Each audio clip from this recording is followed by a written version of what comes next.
Hello बच्चों, welcome to Sunil academy. और आज की वीडियो बेटा मैं आपके लिए लेकर आ गया हूँ चैप्टर क्वाड्रेटिक इक्वेशन से सबसे इंपॉर्टेंट टॉपिक जिस पर बेस्ड बेटा एग्जाम में क्वेश्चन पूछा ही जाता है। ये टॉपिक किसी भी हाल में आपको करना है बेटा। एक्सरसाइज नंबर 4.3 और टॉपिक है बेटा डिस्क्रिमिनेंट मेथड। तो सबसे पहले बेटा मेथड को समझेंगे, पूरा फॉर्मूला क्या है बेटा वो समझेंगे, अप्लाई कैसे करना है वो समझेंगे, फिर उस पर बेस्ड दो क्वेश्चन नंबर 1 और 2 दोनों के दोनों सॉल्व करेंगे। अगर आप वीडियो देखते हो तो लाइक जरूर करिएगा, चैनल को लाइक सब्सक्राइब शेयर जरूर करें। स्टार्ट करते हैं बेटा आज का वीडियो। चलिए बच्चों, तो सबसे पहले समझेंगे डिस्क्रिमिनेंट मेथड। उससे पहले बेटा थोड़ा सा क्वाड्रेटिक इक्वेशन को रिकॉल कर लेते हैं। तो क्वाड्रेटिक इक्वेशन क्या होती है बेटा, उसकी जनरल फॉर्म क्या होती है, ए एक्स स्क्वायर, ठीक है, plus b x plus c is equals to 0। सभी बच्चों को यहां तक याद होगा बेटा, लेकिन आगे देखो, इसके आगे थोड़ी सी डेफिनेशन और भी है बेटा। यहाँ पे a जो है वो 0 के बराबर नहीं होना चाहिए। वो क्यों नहीं होना चाहिए बेटा, अगर ये 0 हो गया तो यहाँ पे देखो एक्स स्क्वायर हमारा क्या हो जाएगा, 0 हो जाएगा। अगर एक्स स्क्वायर यहाँ से हट जाएगा तो फिर वो क्वाड्रेटिक इक्वेशन रहेगी नहीं, ठीक है। तो क्वाड्रेटिक इक्वेशन की पहचान ही क्या बेटा, एक्स की पावर 2 होनी चाहिए या फिर डिग्री 2 होनी चाहिए, इसलिए a 0 नहीं होना चाहिए। अब यहाँ से बेटा सीखने को क्या मिलता है कि एक्स स्क्वायर का जो कोफिशिएंट है वो a है, एक्स का कोफिशिएंट b है, और जो कांस्टेंट है, जो सिंगल नंबर होता है 1 2 3 कुछ भी लिखा होगा आपका, वो आपके पास c होता है, ठीक है। ये बात याद रखिएगा। उसके बाद में बेटा सबसे पहले d क्या होता है वो डिस्कस करेंगे। डिस्क्रिमिनेंट कैसे निकालना है बेटा, उसका फॉर्मूला क्या होता है, d is equals to b square minus 4ac, ठीक है। ये आ गया d का formula, B square minus 4ac। अब यहाँ देखो बेटा, d जो है एक नंबर है, ये प्लस में भी हो सकता है, माइनस में हो सकता है, जीरो भी हो सकता है। तो यहाँ पे तीन केस बन जाएंगे। अगर बेटा हमारे पास जो d है, if d is greater than 0, मतलब पॉजिटिव आ गया, यहाँ पे लिख देता हूँ पॉजिटिव आ जाए, तो इसका क्या मतलब रहता है कि रूट्स रूट्स जो है ये रियल है, आर रियल एंड अनइक्वल बोलो या डिस्टिंक्ट बोल लीजिए, एंड डिस्टिंक्ट। मतलब रूट्स का मतलब होता है एक्स के जो दो आंसर आएंगे वो रियल नंबर होंगे, कोई नंबर होंगे, और वो दोनों के दोनों अलग होंगे। अगर बेटा d जो है वो हमारे पास इक्वल्स टू 0 है, 0 के बराबर आ गया, तो इसका मतलब क्या होगा, अभी भी रूट्स जो होंगे रियल होंगे और दोनों के दोनों बराबर होंगे, इक्वल होंगे, ठीक है। और third case, if d is less than 0, जिसको हम क्या बोलेंगे बेटा, नेगेटिव। इसमें बच्चों को कंफ्यूजन रहती है कि लेस देन 0 का मतलब क्या है बेटा, नेगेटिव। तो यहाँ पे क्या लिखेंगे बेटा, रूट्स आर इमेजिनरी, कि मेरे पास जो रूट्स है बेटा वो क्या है, इमेजिनरी है। वो आगे सॉल्व हम नहीं करते हैं। तो बेटा d की वैल्यू से पता चल जाएगा कि आगे सॉल्व करना है नहीं करना है। और रूट्स जो है उनका नेचर कैसे वो भी पता चल जाएगा कि x की दो वैल्यू निकलेंगी, वो दोनों बराबर होंगी या अलग होंगी, वो भी मुझे पता चल जाएगा, ठीक है। तो इसके हमने तीन केस डिस्कस किए। ये आ गया बेटा पहला केस, ये दूसरा, ये आ गया तीसरा। फिर उसके बाद बेटा नेक्स्ट क्या है, यहाँ से अगर d निकाल दिया, उसके बाद में मुझे तो x की वैल्यू निकालनी है। x की वैल्यू निकालने का फॉर्मूला क्या होता है, minus B plus minus under root of D upon 2 time A. ये फॉर्मूला आता है बेटा x की वैल्यू निकालने का। बस इसमें वैल्यूज डालनी है, सॉल्व करना है, और हमारे पास दो आंसर आ जाएंगे x के। तो ये था बेटा आपका डिस्क्रिमिनेंट मेथड क्या होता है। अब इस पर बेस्ड क्वेश्चन सॉल्व करते हैं, एक्सरसाइज 4.3। तो यहाँ देखिए बेटा, चलते हैं क्वेश्चन नंबर 1 पे, इसे रीड करते हैं। Find the nature of the root, roots का नेचर कैसा वो पता करना है मुझे। उसके बाद में if the real root exist find them, अगर वो रियल रूट है तो उन्हें मुझे फाइंड भी करना है, ठीक है। वही बेटा d की वैल्यू 0 है या फिर पॉजिटिव है तो सॉल्व करेंगे, नेगेटिव है तो नहीं करेंगे। तो एक एक करके इसके पार्ट सॉल्व करते हैं। पहले चलते हैं बेटा पार्ट नंबर 1 पे। पार्ट 1 क्या था मेरे पास, 2x square minus 3x plus 5 is equals to 0, ठीक है। अब यहाँ देखना बेटा, इसे हम यहाँ से उठा देते हैं, अब इसे सॉल्व करते हैं। तो क्वाड्रेटिक इक्वेशन की जनरल फॉर्म देखिए बेटा, एक्स के साथ वाला नंबर ए होता है, तो यहाँ से बेटा a की वैल्यू निकल कर आएगी टू, b बन गया -3, और c बन गया मेरे पास 5। एक काम तो बड़ा आसान है, सबसे पहले ये करना है बेटा। उसके बाद में अगर आपने ये काम अच्छे से कर लिया तो फिर चलेंगे बेटा डी फाइंड करने पे। ठीक है, क्या फॉर्मूला है, बी स्क्वेयर माइनस 4ac। तो d is equals to b का स्क्वेयर -3 और यहाँ पे स्क्वेयर। देखो बेटा ये स्क्वेयर जो है ना, इसका मतलब होल स्क्वेयर होता है। तो जब भी आप बेटा नंबर डालोगे तो ब्रैकेट में डालना, फिर उसके ऊपर स्क्वेयर लिखना। तो इससे क्या होता है, एरर के चांसेस बड़े कम हो जाते हैं। फिर आएगा माइनस, फिर 4 आ गया, फिर a की वैल्यू 2 आ गई और c की वैल्यू आ गई 5। तो d क्या बन गया, 3 का स्क्वायर 9 माइनस 5 इंटू 2 10 और 10 इंटू 4 40।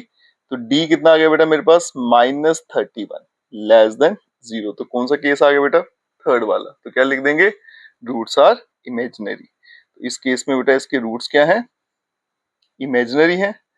ठीक है जी, नेचर ऑफ रूट पता करना था बेटा, तो इसकी इमेजिनरी है, तो इसके तो आगे सॉल्व भी नहीं होंगे। ये था मेरा पार्ट 1। अब चलते हैं बेटा पार्ट नंबर 2 पे। चलते हैं बच्चों पार्ट 2 पे। और इस पार्ट का बच्चों में बड़ा खौफ रहता है। खौफ का कारण क्या है बेटा, ये रूट वाला जो नंबर बीच में आ गया, जबकि बेटा ऐसा कुछ नहीं है। जैसे पहले क्वेश्चन किया था वैसे इसको सॉल्व करना है। मैं देखना आप बिल्कुल चेंज नहीं करेंगे। तो सबसे पहले ये लिख लेते हैं बेटा, ये कितना है 3 है। b कितना है मेरे पास, -4√3 और c कितना है बेटा 4। ये काम हो गया। फिर निकालेंगे बेटा d। तो d का फॉर्मूला क्या था, b स्क्वेयर माइनस 4ac। तो d is equals to, b आ गया बेटा -4√3, नंबर लिखो इसको ब्रैकेट में, फिर ऊपर क्या लिखो बेटा, स्क्वायर लिखो। ठीक है, तो बेटा आ गया b का स्क्वायर, फिर आ गया -4, a कितना है 3, c आ गया मेरे पास 4। तो d क्या बन गया बेटा, माइनस का स्क्वायर प्लस हो जाएगा, सबका स्क्वायर करिए, पहले साइन का कर लीजिए। 4 का कितना आएगा बेटा 16, √3 का क्या हो जाएगा 3। तो दिक्कत क्या है बेटा बच्चों की, बच्चे क्या करते हैं, ये √3 का स्क्वायर देख के डर जाते हैं बेटा। तो √3 का स्क्वायर तो बड़ा सिंपल है बेटा, स्क्वायर रूट तो कैंसिल हो जाएगा। सबका अलग अलग स्क्वायर करिए, अंदर जितनी भी टर्म है खुद ब खुद आंसर आ जाएगा। 4 इंटू 4 16 और इंटू 3 48। तो डी कितना बन गया मेरे पास 48 माइनस 48। तो डी का आंसर आ गया 0। ठीक है, क्लियर है बेटा। तो इस केस में डी का आंसर क्या आ गया, 0 आ गया। अगर डी 0 है तो हम क्या लिखते हैं बेटा, रूट्स जो मेरे पास x की वैल्यूज आएंगी are real and equal. Clear है बेटा, यही लिखाया था। अब आगे करना मुझे, यहां से x की वैल्यू निकालनी है। ठीक है, उन्होंने लिखा था क्वेश्चन में, अगर एग्जिस्ट करते हैं तो x की वैल्यू निकालिए। तो x क्या होता है बेटा, formula -b plus minus root of d और डिवाइड में आएगा 2 टाइम a। साथ साथ में फॉर्मूले भी रिवाइज होते जाएंगे बेटा। तो x क्या बन गया, माइनस b की वैल्यू कितनी है -4√3, फिर आ गया बेटा plus minus root of d कितना है 0 और डिवाइड में आ गया 2 मल्टीप्लाई a की वैल्यू कितनी है, यहाँ देखो 3। ये बन गया बेटा x is equals to minus minus plus होगा 4√3 प्लस माइनस √0 डिवाइड में क्या आ गया 6 आ गया। ठीक है, अब देखो यहाँ पे बीच में प्लस माइनस है ना, इसका क्या मतलब वो समझेगा बेटा। इसका मतलब है कि इसको मैंने 2 बार लिखना है, इस पूरे को एक बार बीच में प्लस रखना है, एक बार बीच में माइनस। ठीक है, तो x is equals to 4√3 plus 0 divided by 6 और दूसरी बार आएगा 4√3 माइनस 0 डिवाइडेड बाय 6 आ गया। ठीक है, अब चलते हैं बेटा आगे, यहीं पे करते हैं। 0 से कोई फर्क तो पड़ेगा नहीं, x क्या आएगा 4√3 डिवाइडेड बाय 6 और ये आ गया बेटा 4√3 डिवाइडेड बाय 6। अब ये कैंसिल होते हैं, कैंसिल कर लेते हैं, ये 2 से कटेगा, ये 3 से। सेम यहाँ पे बेटा 2 2 ज़ा 4, 2 3 ज़ा 6, तो बनेगा 2√3 डिवाइडेड बाय 3 और यहाँ पे भी 2√3 डिवाइडेड बाय 3। ठीक है, यहाँ पे देखो x की 2 वैल्यू निकल गया है बेटा, 2√3 डिवाइडेड बाय 3 और दूसरी भी क्या है 2√3 डिवाइडेड बाय 3। तो यहाँ पे देखो पहले ही मेंशन था बेटा कि 2 वैल्यूज आएंगी, दोनों की दोनों आपस में इक्वल होंगी। तो कोई बात नहीं बेटा, रूट आ भी जाता है, कोई दिक्कत नहीं है। जैसे बाकी क्वेश्चन सॉल्व करते हो वैसे ही इसको भी सॉल्व करना है। अब चलते हैं बेटा नेक्स्ट पार्ट पे। चलते हैं बच्चों नेक्स्ट पार्ट पे। बड़ा सिंपल सा क्वेश्चन मुझे दे रखा था, अगर तो बेटा पार्ट 2 अच्छे समझ आ गया तो फिर इसको सॉल्व करना बड़ा ही आसान है। तो सबसे पहले ए देखिए बेटा कितना आएगा 2, बी की वैल्यू -6 और सी आ गया मेरे पास 3। ठीक है, सबसे पहले डी निकालेंगे बेटा। तो डी का formula B square -4ac, D बन जाएगा, बी आ गया -6 का स्क्वेयर -4ac। तो d इज इक्वल टू 6 का स्क्वायर बेटा 36 -4 टू साइड 8 3 24। तो d कितना बन गया मेरे पास 36 में से 24 गया तो 12 आएगा बेटा, ग्रेटर देन 0 पॉजिटिव आया है ना। तो इसका मतलब मेरे पास जो रूट्स हैं इस केस में, रूट्स जो हैं आर रियल एंड डिस्टिंक्ट, अलग होंगे क्योंकि पॉजिटिव है, 0 होता तो दोनों के दोनों बराबर होते। तो अब मुझे आगे भी सॉल्व करना था बेटा, x के वैल्यू तक जाना है। तो यहाँ देखिए बेटा x का formula -b plus minus root of d divided by 2 time a। तो x बन जाएगा बेटा यहाँ पे माइनस b की वैल्यू कितनी है -6। अब यहाँ देखो बेटा, यहाँ भी बच्चे गलती करते हैं बड़ी, ये माइनस फॉर्मूले का है तो बच्चा क्या कहता है -6 सीधा -6 लिखता है, वहीं पे गलत हो जाएगा। फॉर्मूले का माइनस है बेटा और ये b अलग से है, तो आपने फॉर्मूले को कॉपी करते हैं, उसमें चेंज लाना। ठीक है, फिर आगे बेटा plus minus root of d की value 12 divided by 2 multiply a का आंसर आ गया 2। आगे चलते हैं, x is equals to minus minus plus 6 plus minus. अब देखो बेटा ये रूट 12 है, तो 12 के अगर मैं फैक्टर बनाऊं तो यहीं पे बना लेते हैं, 2 मल्टीप्लाई 2 4, 4 मल्टीप्लाई 3 और यहाँ पे 4 आ गया। तो याद रखिए बेटा अगर फैक्टर बनते हैं तो जरूर बनाइएगा, जितना सिंप्लीफाई हो सकता है वो आपको करना ही करना है। x is equals to 6 plus minus 2 दो बार है बेटा, तो ये बाहर आएगा रूट के, ये 3 डिवाइडेड बाय 4 हो गया। अगर मैं यहाँ से 2 कॉमन ले लूं न्यूमरेटर से, ये बनेगा बेटा 3 plus minus root 3 divided by 4 और ये 2 और 2 आपस में कैंसिल आउट हो जाएंगे। ठीक है, अब चलते हैं बेटा नेक्स्ट स्टेप पे, यहीं पे कर देते हैं, यहाँ पे लाइन ड्रॉ कर लेते हैं। अब यहाँ देखिए बेटा x कितना बन गया मेरे पास 3 प्लस माइनस रूट ऑफ 3 और डिवाइडेड बाय 2 आ गया। तो ये बन गया बेटा x इज इक्वल्स टू, दो बार लिखना है, एक बार 3 प्लस रूट 3 डिवाइडेड बाय 2, एक बार लिखना है 3 माइनस रूट 3 डिवाइडेड बाय 2 और यही मेरा फाइनल आंसर है। इसके आगे ये फर्दर सिंप्लीफाई नहीं होगा। तो इस केस में देखो बेटा x की दो वैल्यू आएंगी, दोनों डिस्टिंक्ट होनी थी, तो आप देख सकते हो बेटा दोनों वैल्यूज अलग है। ये था बेटा मेरा question number 1 complete. Next question, अब चलते हैं क्वेश्चन नंबर 2 पे, जो मोस्ट इंपॉर्टेंट क्वेश्चन है और एग्जाम में इस टाइप का क्वेश्चन तो देखने को जरूर मिलता है बेटा, स्पेशली इसका पार्ट सेकंड जरूर करके जाइएगा। k की वैल्यू फाइंड करनी है और so that they have equal roots, इनके रूट्स इक्वल है। तो याद करो बेटा आपको 3 कंडीशन पढ़ाई थी, तो इक्वल रूट्स की कंडीशन क्या होती है, इक्वल रूट्स में d का आंसर 0 होता है। बस यही पे मुझे d की वैल्यू 0 लिख के चलना है और सॉल्व करना है, k की वैल्यू खुद ब खुद आ जाएगी। ठीक है, अब बेटा इसे एक एक करके सॉल्व करते हैं। चलते हैं बच्चों पार्ट 1 पे, और इसमें लिखा था बेटा रूट्स आर इक्वल। तो सबसे पहले क्या करेंगे, हम a b और c तीनों लिख लेते हैं। a कितना है बेटा, यहाँ पे देखो 2, b की वैल्यू आ गई k और यहाँ पे c के आ गया 3। अब यहाँ पे मुझे क्वेश्चन में दिया होता कि रूट्स क्या है, इक्वल है, तो मैंने क्या करना बेटा, पहले d निकाल लेते हैं फिर 0 पुट कर लेते हैं, एक ही बात है। तो यहाँ देखो बेटा d निकालेंगे, क्या फॉर्मूला था, बी स्क्वेयर माइनस 4ac। तो बन गया बेटा d is equals to b कितना है k, ब्रैकेट में डालेंगे स्क्वेयर माइनस 4a और ये आ गया c। तो d क्या बन जाएगा बेटा, k का स्क्वेयर माइनस 8 3 24। क्लियर है बेटा यहाँ तक? यहाँ तक तो बच्चे पहुंच जाते हैं, उसके आगे जाके बच्चे फंस जाते हैं। उसके आगे आपने क्या करना है बेटा, यहाँ पे एक स्टेटमेंट लिखनी है, सिंस क्वेश्चन में मुझे दे रखा था बेटा रूट्स आर इक्वल, कि जो रूट्स है ना वो इक्वल है, therefore d is equals to 0। Question मुझे दे रखा था बेटा कि इसके जो रूट्स हैं वो आपस में क्या है, इक्वल है। अगर रूट्स इक्वल हैं तो इसका मतलब d की वैल्यू क्या लेनी होती है मुझे, 0। ये आपने पढ़ा था बेटा, d वाले केस में पढ़ाया था आपको। d मैंने निकाल के रखा है बेटा, तो k square minus 24 is equals to 0। इसे यहाँ भेज दूंगा तो k का स्क्वायर क्या बन जाएगा 24।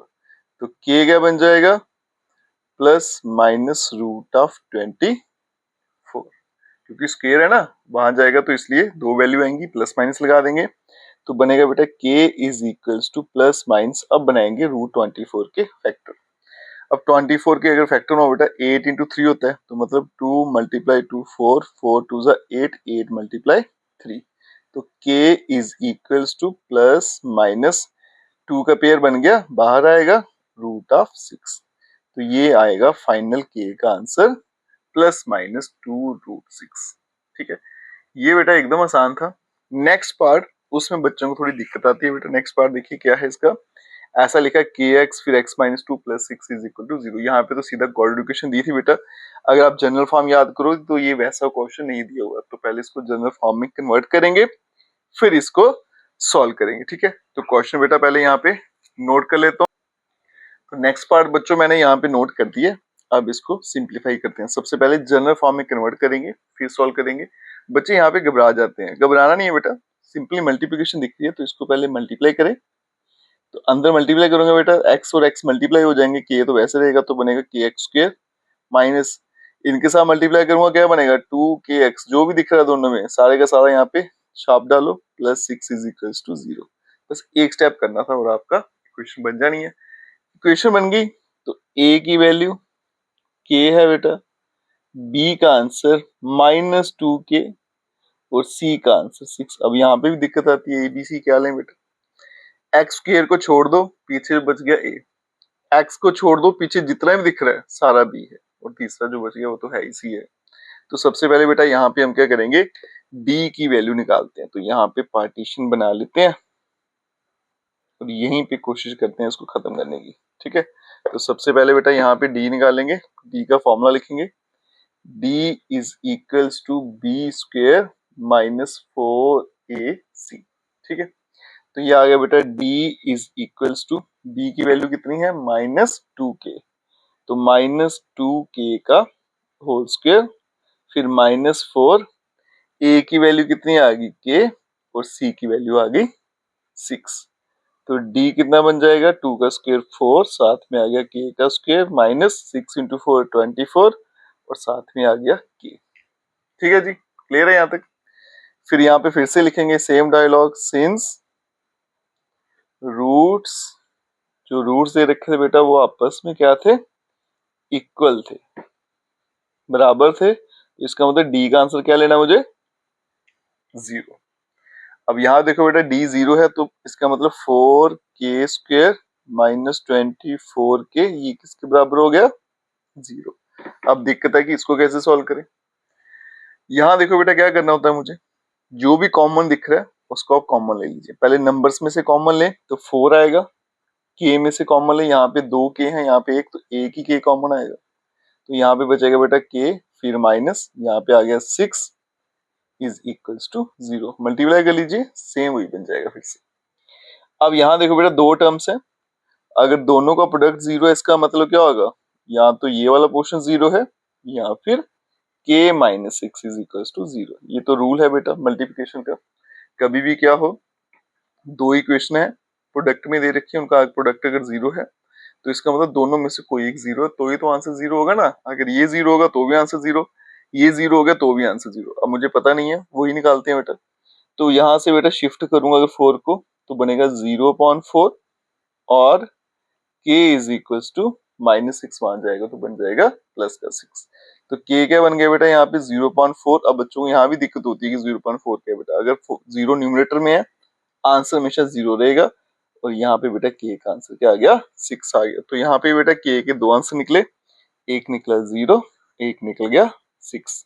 ठीक है जी, और यही था इसका फाइनल आंसर। ये वाला पार्ट सबसे ज्यादा इंपॉर्टेंट, जितने भी क्वेश्चन आज किए बेटा उसमें से सबसे इंपॉर्टेंट अगर क्वेश्चन कोई है तो उसको मैं लिख भी देता हूँ, ये मोस्ट इंपॉर्टेंट है, इसको जरूर करके जाइएगा, और इसी टाइप के क्वेश्चन आपको एग्जाम में पूछे भी जाते हैं। ठीक है, तो आज की वीडियो बेटा हमने डिस्कस किया डिस्क्रिमिनेंट मेथड, और उस पर बेस्ड एक्सरसाइज 4.3 क्वेश्चन नंबर 1 और 2 दोनों के दोनों हमने सॉल्व किए, जो आपको बेटा किसी भी हाल में आने चाहिए, स्पेशली क्वेश्चन नंबर 2। फिर से बोलूंगा बेटा क्वेश्चन नंबर 2 जरूर करके जाइएगा। नेक्स्ट वीडियो में बेटा कोई और टॉपिक सॉल्व करेंगे। अगर आपको कोई और टॉपिक नहीं आता है, समझना है, तो आप कमेंट में भी बता सकते हैं। अगर आपको वीडियो अच्छा लगा हो तो शेयर जरूर करिएगा, चैनल को लाइक सब्सक्राइब शेयर कमेंट जरूर करें। Best of